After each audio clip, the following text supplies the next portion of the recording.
Hello and welcome to the History Council of New South Wales 2024 First Nations Stories series.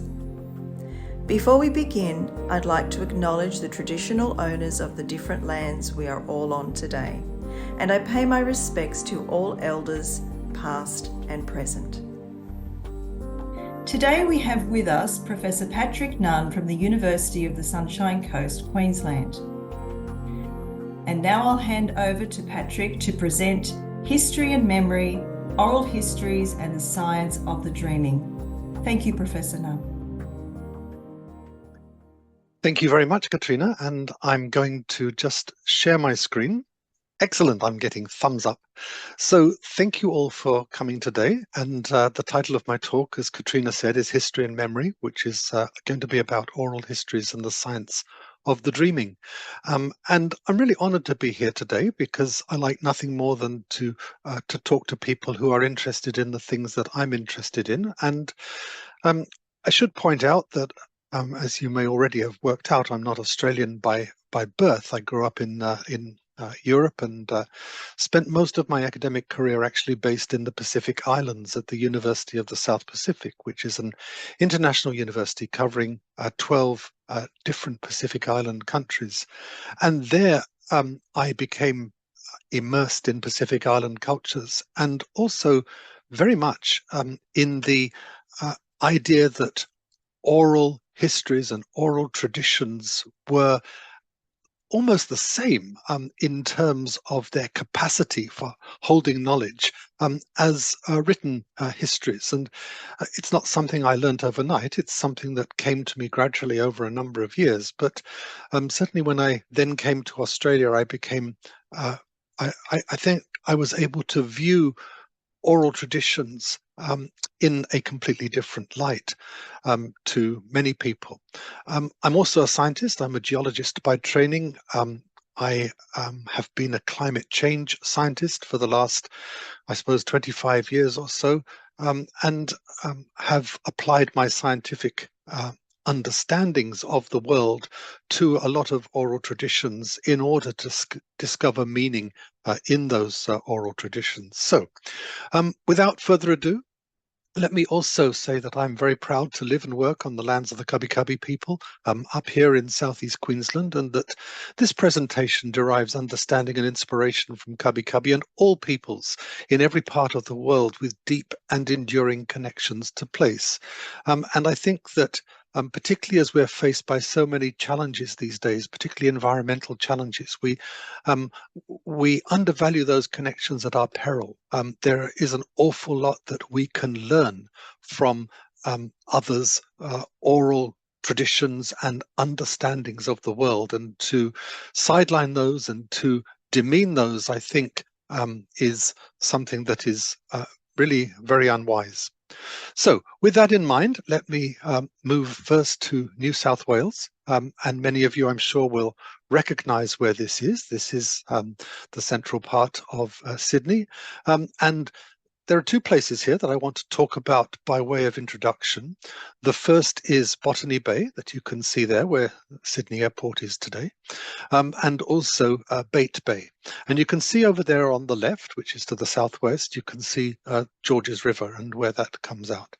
So I want to tell you two stories, or I want to report two stories from First Nations Australian informants. The first one has to do with Botany Bay and the Georges River, and the second one has to do with Bait Bay. The first one then, Botany Bay. Long ago, when the Dharawal people were living in what is called Botany Bay, it was all swampy land. It wasn't a bay, it wasn't filled with water. It was reportedly a fine place to live. And one day, so grateful were the people that they went up into the hills to thank the Creator Spirit for giving them this wonderful land. They went up the Georges River. And when they returned, they found that instead of the swamps, there was a great bay there, which hadn't been there before. If that is a story of landscape transformation, then it recalls a time when the ocean surface was at least 9 meters lower than it is today, which last occurred about 8,000 years ago, implying that that story, that Darawal story, is or has been passed down from generation to generation for at least 8,000 years, which is something incredible to contemplate. But it's not the only example. So if we move to nearby Bait Bay, and you can see on the left of this slide, that's where Botany Bay is. There's a place called Gibbon Head, and back in the 1920s, there was a Gunamata man who lived on the foreshore here, and he used to tell people that in the early days the sea was a lot further out and people used to gather ochre there. And the place he identified was about 4 kilometers seaward of Gibbon Head. You can see where that is today. And my scientific experience suggests that if that oral tradition is accurate, then it recalls a time when the ocean surface was at least 5 meters lower than it is today, which last happened more than about 7,000 years ago. So here we are, in the heart of Sydney, and we have oral traditions that appear to be 7,000 or 8,000 years old, which is incredible. And if those were the only 2 examples from anywhere in Australia, you might think, it's an anomaly, it doesn't mean anything. But there are many, many more examples of these kinds of stories, as we will see later in this talk. So these 2 examples suggest that First Nations peoples in Australia, that their memories can recall landscapes that last existed thousands of years ago. But there are examples of such enduring memories in many other parts of the world. And here's an example from Fiji that I've worked on recently with one of my PhD students, Loredana Lancini. It refers to Nambucalevu volcano, which you can see there on Kandavu Island in southern Fiji. It's right at the western tip of Kandavu Island, and it's a massive great volcano. Its head is normally covered in clouds, as you can see here. And that volcano last erupted about 2,500 years ago. And we went to at least we went to a whole number of communities that exist on Kandavu Island today, and oral traditions about this eruption 2,500 years ago were well known in at least 13 communities. People like Petero Uluinadeva, that you can see there on the right in the photograph, he was able to tell stories that his grandparents had told him, that their grandparents had told them, and so on, about the eruption of this volcano. So that's another example. Here's an example from the western United States, from Oregon. This is Crater Lake, which is actually it's a caldera to geologists. It formed from the collapse of Mount Mazama about 7,600 years ago. And over the last 150 years or so, numerous Klamath oral traditions recalling the nature and the effects of this eruption have been recorded. So here you have unmistakable evidence, indisputable evidence that the stories about an event that took place 7,600 years ago have been preserved in oral traditions from generation to generation up until today. So, what does all this mean? It's something that I would refer to as the extraordinary longevity of human memory. Most literate people who can read and write, I think they are trained to undervalue the ability of people in oral societies to accumulate and organize and to pass on knowledge. And these are some of the oral knowledge holders from different parts of the world. This attitude is something that I've labeled the tyranny of literacy, and it's led us to marginalize and even trivialize our pre-literate ancestors' knowledge. But in the past, storytellers were not just mere entertainers. They were the librarians, and they were the scientists, they were the teachers who enabled our ancestors to survive. You pass knowledge on to the next generation so that they could survive. With all the knowledge that you had about the world, they were able to navigate their way through the world and have children and allow those children to survive as well.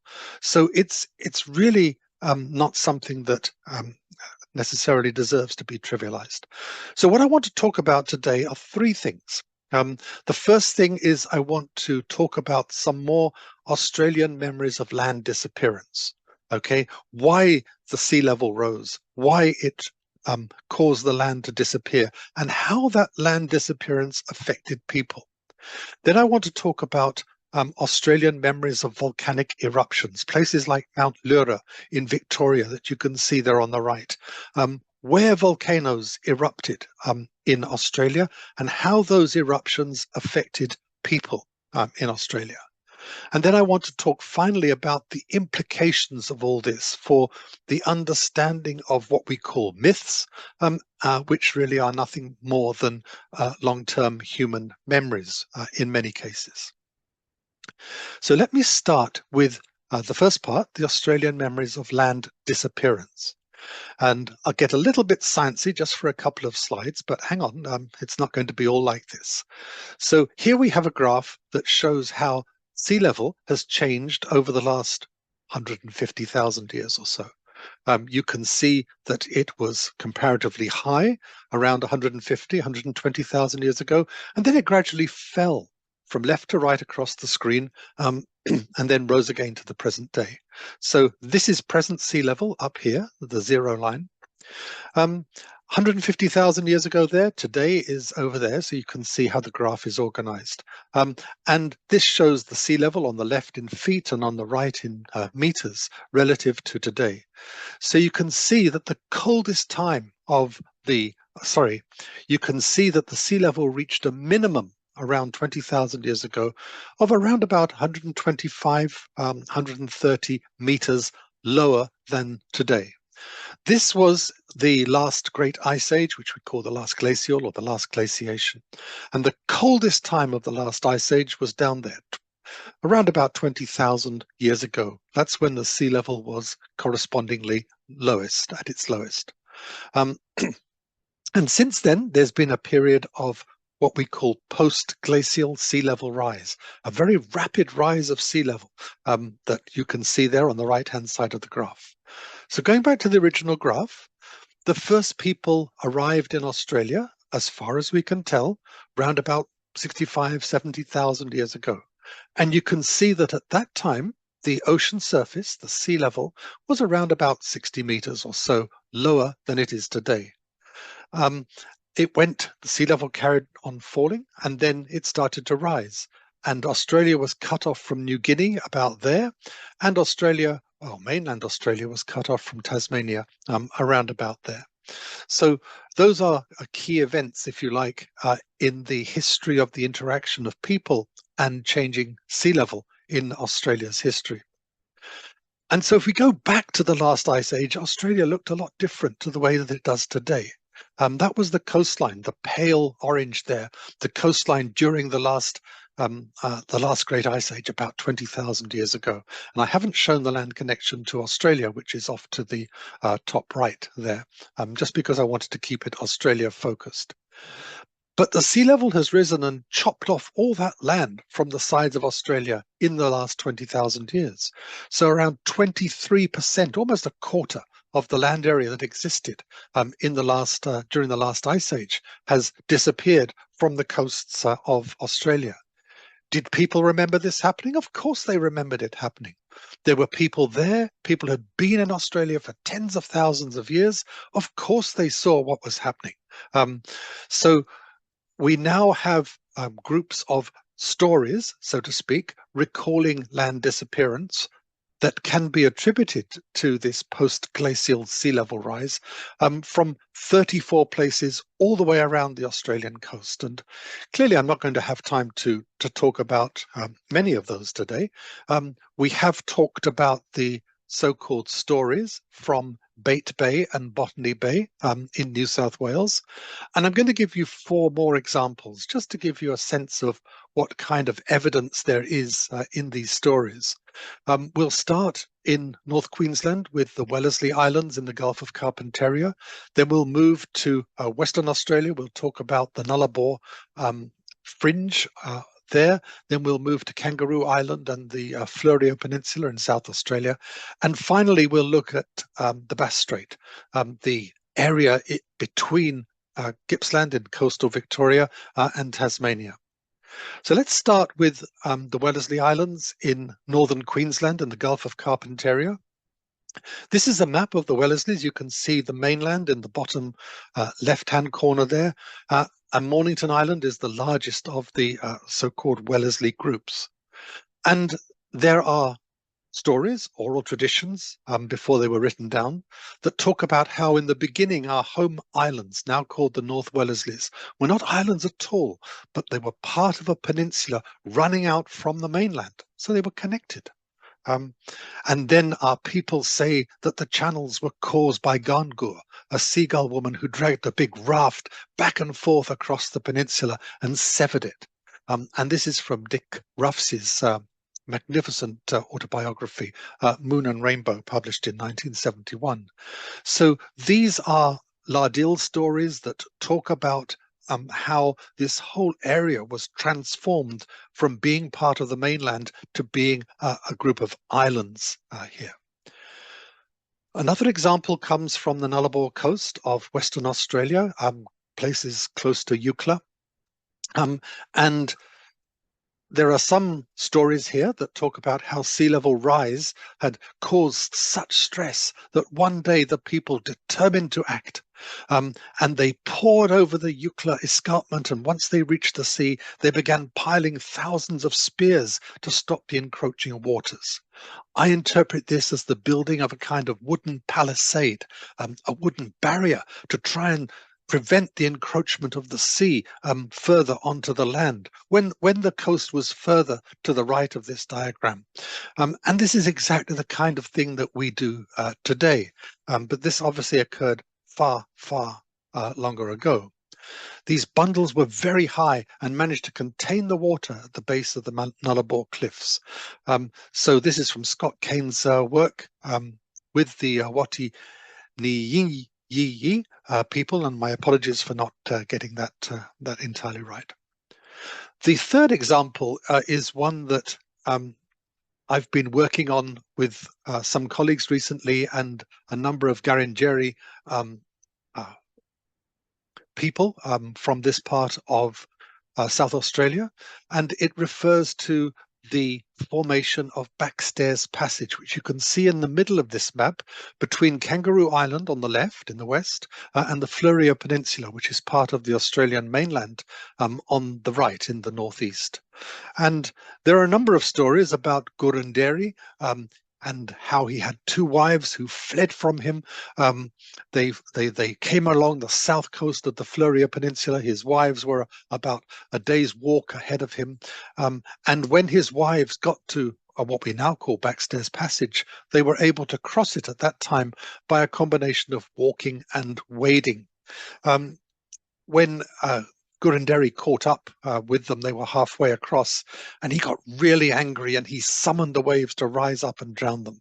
And their bodies were washed southeast and became the Pages, the islands that you can see there. And since that time, Backstairs Passage has been submerged. And we've published quite a lot of research on this with Garangeri elders, and we can demonstrate that this story probably dates from a minimum of about 10,100 years ago, but more of that in a second. So the fourth and the final example comes from Bass Strait in Tasmania. And you can see Tasmania in the bottom of this diagram, in the south of this map. It's not a diagram, it's a map. And you can see some of the islands in the Bass Strait there, and you can see mainland Australia, the Gippsland area, there in the top left of the map. That's the northwest of the map. And the last route that was available for people to walk between what is now mainland Australia and Tasmania is shown there by the red line. And there are oral traditions from Palawa people on Tasmania that were collected in the 1830s, that this land was settled by immigrants from a far country who came there on foot, and the sea formed subsequently. Now, these are perhaps the oldest traditions of land loss and land submergence from anywhere in Australia. We estimate them to be around about 12,500 years old. That would have been the last time that people would have been able to cross here. So if that memory is correct, and there's no reason to doubt that it is essentially correct, it has to date from around about 12,500 years ago. So without, again, getting too sciencey, you see here on the left, the blue envelope shows with error margins how sea level has risen around the coast of Australia over the last, 13,000 years or so. So if we plot the Bass Strait depths there, 56, 57 meters lower, we can see that sea level would have been around 11,960 to 12,890 years ago. That is a minimum age for the story of the crossing of Bass Strait. And by the same argument, or using the same arguments, you can see that the Wellesley Islands and the Bait Bay stories are at least 7,450 years old. Kangaroo Island ones, around about 10,100, and the Nullarbor ones probably around the same kind of age. So while we recognize that this technique for putting a minimum age on oral traditions is not perfect, and that there are many potential sources of error, we still think that it is broadly appropriate. And so we are looking here at stories, and I use the word stories with caution, because everyone calls these stories or narratives, but they're not made up. These are memories of a time when the coastline was quite different, and it enabled people to do things that are quite different from today in the past. So these stories are clearly thousands of years old, and demonstrably so. Interestingly, from the Bass Strait, we think that the stories around about 12,500 years ago. There are also Palawa traditions from Tasmania that talk about sightings of the Great Southern Star, Canopus, which would have last been visible from this area sometime between 16,000 and 11,800 years ago. So that seems to be confirmation of the age of the story about people walking between Gippsland and Tasmania, that there seems to be astronomical knowledge which is also of the same age as the stories about people walking. And this is work that's been done by Dwayne Hamaker of Melbourne University. So let me move on to the second part of my talk today, which is Australian memories of volcanic eruptions. And when I talk to my students about this, they say, no, hold on. We don't have volcanoes in Australia. We don't have volcanoes that have erupted in Australia. Well, look, we do. None have erupted within living memory, but certainly within the last 10, 15,000 years or so, there have been a number of eruptions in two different parts of Eastern Australia. You can see there on the map on the left that some of these eruptions have been in far north Queensland, and some of those eruptions have been in what we call the Newer Volcanics province in the southernmost part of South Australia and southernmost Victoria. You can see them there. So all those red circles are places where volcanoes have erupted within, certainly within the time that people have been living in these areas. So let's start with a few examples.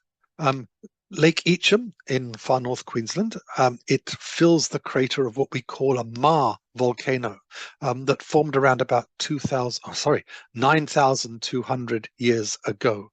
And a Maar volcano is basically where you get liquid rock coming up from the Earth's interior, encountering cold groundwater, and you get these massive explosive eruptions that generally form craters of this kind, and these craters then become filled with water.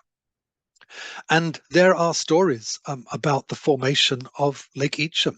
The camping place began to change, the earth under the camp roaring like thunder. The wind started to blow down as if a cyclone were coming. The camping place began to twist and crack.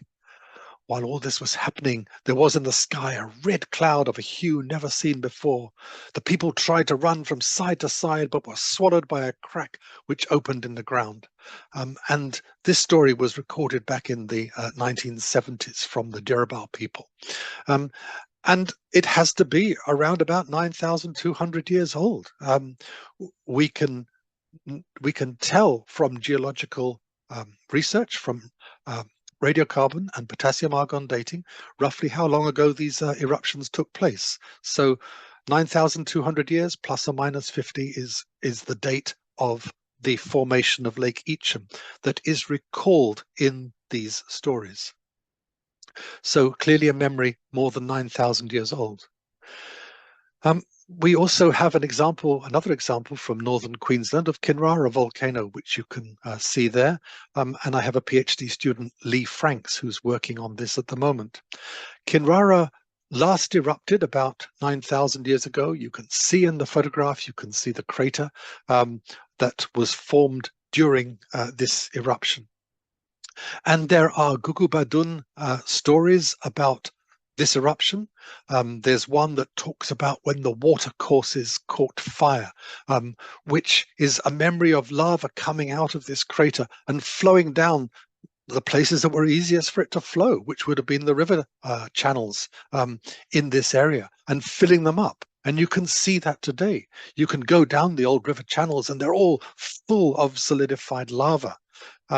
So that's clearly something that happened. The Gugubadun stories also talk about a witch doctor who made a large pit and he stirred up the dust and it spread out across the land, asphyxiating people. They couldn't see where they were going. And that perhaps is a memory of a toxic gas eruption. And that's a detail that geology could never tell from looking at Kinrara volcano. We have no evidence for that. So the oral traditions of the Gugubadun are adding a layer of detail to this that we wouldn't be able to get in any other way. And this, again, also seems to be a memory that is around 9,000 years old. And I have permission to use this artwork from 3 people from the Gugubadun who created it. And it's basically their story of the eruption of volcano, how the bronzed winged pigeon and the pheasant chased each other. And this resulted in the appearance of the Kinrara volcano and the associated lava flows. So these stories are very much still alive, and that really is incredible to think that they have lasted for so many thousand years. Another example from northern Queensland is that of Tumba volcano, and this is where the Undara caves are. This last erupted about 190,000 years ago, which is well before people arrived in Australia. So there are no stories. It's too old. And I think that this is also really important evidence for associating stories like those of the Gugubadun with Kinrara, is that when people were here, there are stories. But when they were not here, there are no stories. And so it's like, if you like, it's proof of another kind that these stories are authentic memories of volcanic eruptions. So we move now to the south. This is Mount Lura that I showed before. It last erupted about 5,000 years ago. And in the 1870s, we had indigenous residents who were telling stories about the volcanic bombs, the rocks that, just like the stones that their forefathers had told them had been thrown out of the hill by the action of fire. And that is a clear memory of a volcanic eruption, in this case, one that took place about 5,000 years ago. Similar from Mount Shank where is it, in southernmost South Australia. It's probably Australia's youngest volcano that erupted about just under 5,000 years ago. And there are stories that were written down in the 1880s about how Mount Schank was one of the homes of the giant named Great Bull and his family. They settled here and they used to bury their food in the soil, which was warm, so their food was cooked in the soil. But wherever they went from one volcano to the next, they got the warning sign of this strange creature called the Bullin. It was a kind of shriek and it was terrifying. And they thought, oh, it's time to move on. We're about to be, attacked by this demon. And it seems very likely that the oven that they talked about was the crater, and that the Bullin was probably the sound of escaping gas, gas being squeezed out just before an eruption occurred. So again, I would interpret this as a memory of a recent eruption of Mount Schank, probably around about 5,000 years ago. So those are some of the stories from Australia. I want to just end my talk today by talking about the implications of this for the understanding of myths and memories. I'm just going to have a drink of water.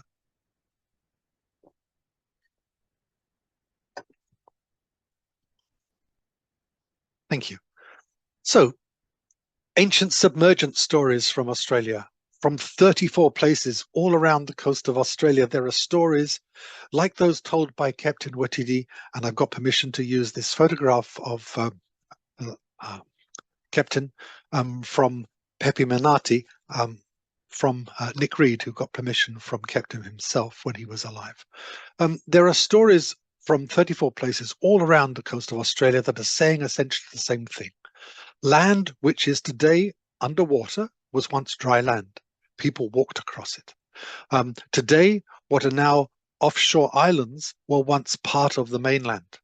The ocean rose across the land and it never receded. So elsewhere in the world, we have a lot of flood stories. We have stories about how a big wave came across the land, or the rivers broke their banks and flooded, but the waters eventually receded. But the key thing about these 34 groups of stories is that the water never receded. So these are submergence stories and not flood stories. After the last ice age, the ocean surface around Australia was about 125 meters lower than it is today, just over 400 feet lower. And it rose quite rapidly in geological terms to reach its present level around about 7,000 years ago. So all of these submergent stories must have been passed down orally for at least 7,000 years. That's the minimum, because otherwise they would have made no sense, which means that they've been passed across maybe 300 generations or more. Passed across those generations as oral traditions, okay, from grandparents or parents to children or grandchildren, consistently retaining the information that was contained in these stories. So submergent stories from Australia are between 7,000 and about 12,500 years old. That's the Tasmania Bass Strait stories. What about ancient volcano stories? Well, volcanoes erupted in several parts of eastern Australia during the 65,000 years or so that people have been living here. And most of these volcanoes, not all of them, but most of them have oral traditions that recall the nature and the effects of those eruptions. And again, important to note that like Andara, volcanoes which erupted before people arrived have no associated traditions. So the volcano stories that we have are between 4,930 for Mount Schank and 9,200 for Lake Eacham in northern Queensland. That's how long they have lasted. So we are forced to conclude that oral cultures can preserve knowledge for thousands of years. Most anthropologists that you talk to say, well, yes, maybe a few hundred years, but this kind of evidence shows that to be a huge underestimate, and that knowledge in the right conditions, not in every condition, can be preserved for thousands of years, maybe as much as 12,500 years, if we look at the Tasmania Bass Strait example. It's a revelation to most people to learn that knowledge can be passed on this way across hundreds of generations. And what you've got there on the right is from Hesiod's Theogony, written about 700 years BCE. That should be, not BC. So that's almost 3,000 years ago.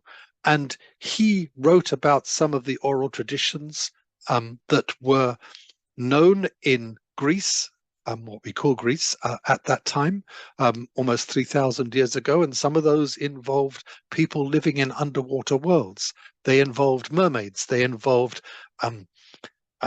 kings, sea kings with tritons and things like that. Exactly the kind of thing that we find reproduced in the Little Mermaid cartoons.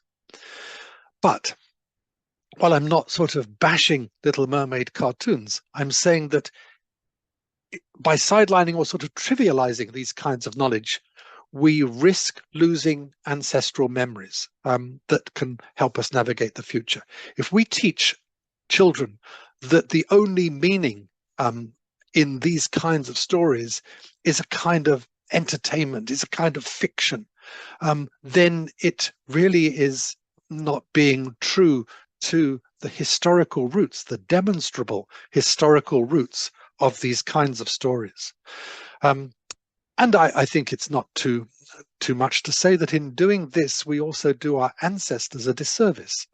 Wherever they lived in the world, our ancestors were people who survived through the communication of oral traditions from one generation to the next.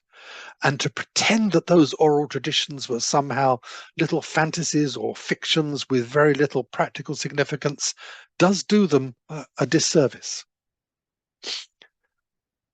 Oral knowledges hold lessons from the future. So in most parts of the world today, when we think about risk management, whether it's risk from erupting volcanoes or from earthquakes or from giant waves or from drought or from tropical cyclones, this kind of environmental risk management is guided today by the understandings of Western science. In the past, oral societies, I would argue, were no less risk averse, and many oral traditions include lessons about how to avoid or minimize risk. And I think when we talk today about climate change in particular, we sometimes forget that people in the past, our ancestors, wherever they lived in the world, people in the past survived thousands of years of changing climate and rising sea levels. And that shows us, if nothing else, that future climate change is survivable, even if it requires adaptation. The stories that I have reported about land submergence from Australia, I've also been doing a lot of work, particularly with scientists from Brittany, about similar kinds of stories in Northwest Europe. And there are many types of stories all along the Celtic fringe or the Atlantic fringe of Northwest Europe, including the ones you can see there, the red crosses off the coast of Brittany. You can see one there marked Ys, Y-S. These are stories from the Bay de Douarnenez in Brittany about a submerged land there. They often call it a submerged city, but they don't really mean city, but a submerged land. And we estimate that those stories are around about 8,000 years old. So they have been passed down in Celtic cultures from one generation to the next, in the same way as they were in Australian cultures for thousands of years. The stories of Lyonesse off the coast of Cornwall in southwest England are again thought to be thousands of years old. We have linked those stories as being most likely around 5,000 to 6,000 years old, when there was a period of very rapid sea level rise that caused some of the islands in that area to be divided up. So you got small groups of islands. And this would have been an incredibly traumatizing experience for the people living there. So they would have put their memories of that into their oral traditions, which have come down to us today. And as you can see, there are also stories from off the coast of Wales, and many from the coasts of Ireland and Scotland as well. So that's all I've got to say. I thank you so much for listening to me today, and I do have a website which has various things on that you may find of interest. So thank you very much.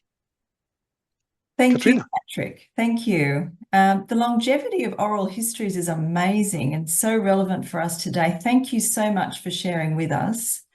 We have a couple of questions for you from our audience members. Patrick, if you could address those questions now, that'd be great. Thank you. Thank you, Katrina. So yes, I've got two questions here. One from Julie McIntyre at the University of Newcastle. And the question is, sorry, I'm reading it. Can you tell us about volcanic eruptions and sea level rise on our Baikal country in the Newcastle area? And my answer is, look, I'm really sorry, Julie, but I don't know of any volcano on our Baikal country that might have erupted within the past few 100,000 years. Doesn't mean there isn't one, but the chances are that we would know about it if there was one. So there are, of course, in the Newcastle area, many coal seams, and some of these do catch fire, particularly when there's a lightning strike, particularly when there are bushfires. These coal seams can catch fires. Even people set them on fire. And one of the most famous ones is not on our Baikal country. It's further inland, but this is Mount Wingen or Wingen, Wingen, and that's been on fire for about 6,000 years. You can see it when you go along the New England Highway. You can see the smoke coming out of the hill, and that kind of thing may well have informed these kinds of traditions. And sea level stories, I've got, we've got stories now from 34 places all around Australia, and it doesn't include the Newcastle area. So if anyone does have these kinds of stories, please get in touch with me and let me know, because I think that, the more information we can get about this, the more we can say First Nations Australians were very acute and accurate observers of the environment and the way that it changed. And those memories have clearly been passed down for thousands of years. We also have a question from Amanda Wells, and thank you for that, Amanda. Do you know of any instances of shared cultural memories across different First Nations groups? And she very helpfully gives me the example of the creation of the River Murray by Pondé, the giant Murray cod, and the lawmaker Gurunderi, who I mentioned before. And I think that really is a really good example. So you do have different First Nations groups there with a story that is not always exactly the same, but certainly is part of a narrative that flows from one country to the next. So I think that's a really good example. I would make the point at this juncture that oral traditions are quite unlike written versions of a story. As soon as you write a story down, that's it. It's fixed. But in oral traditions, you can hear different stories from different families, from different people, on different days of the week. The actual narrative is a dynamic thing that changes depending on who you're talking to. It's gendered, it's aged, it's all sorts of things. So oral cultures were far more dynamic in terms of their storytelling than literate ones. And many people before me have made that point. But I want to just, give Amanda a couple of more, a couple of better answers than that. Some of the most memorable and persistent stories have evolved from particular places where those events were witnessed to other places where they become attached to similar stories. And I think submergence stories are a really good example. There seem to be borrowed elements in many of these submergence stories, and the ones I know best come from the Great Barrier Reef coast in northern Queensland, particularly around Cairns and up onto Cape York. And there are lots of stories there that talk about people fleeing from the rising waters and climbing up a mountain and heating up rocks and throwing those rocks into the ocean to stop the ocean from rising any further. And I think I know of about 4 versions of that story, not all the same, okay, but clearly elements that have probably been borrowed from different groups there. The other thing is that I was thinking about this clever question, and I was thinking that stories also evolve from region back to particular places, becoming adapted to local situations. And some volcano stories in Australia may be of this kind, and it's not that people recalled a volcano actually erupting, it's that they had a story from elsewhere and they saw a feature that looked similar, and so they created a story around it, thinking that it must have evolved, that the landform must have evolved in that way. And it's the same example with a lot of meteorite craters in Australia. So again, Dwayne Hamaker from Melbourne University has done a lot of research on First Nations Australian stories of meteorite impacts and the craters that form as a result. He has some stories about the formation of Wolf Creek crater in Western Australia, and I think it's in Western Australia, and those stories cannot be a memory of the formation of Wolf Creek because that formed about 300,000 years ago, long before people could have arrived in Australia. So clearly, not clearly, but it seems likely that people witnessed a meteorite impact elsewhere, and then as they moved across country and encountered Wolf Creek, they thought, oh, it's the same kind of landform, which it is. And so they transposed their story there to explain it.